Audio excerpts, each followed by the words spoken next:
Quelle est l'une des plus grandes erreurs que l'on peut faire dans notre couple?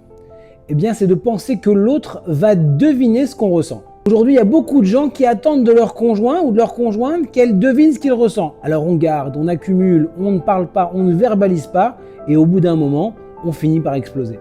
Rav Wolbe nous enseigne que la façon dont on va faire passer notre message à notre conjoint, elle est déterminante.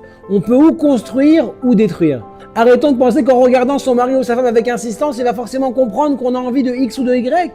Dis-lui, parle-lui, exprime-toi, parce que lorsqu'on est clair dans ce qu'on demande ou dans ce qu'on attend de l'autre et qu'on le partage avec lui, il sera prêt à l'accepter. Quand Hachem il a créé le monde, il a créé Adam Arishon, le premier homme, il s'est rendu compte qu'il n'était pas bon pour l'homme d'être seul. Qu'est-ce qu'il a fait? Il lui a créé la femme.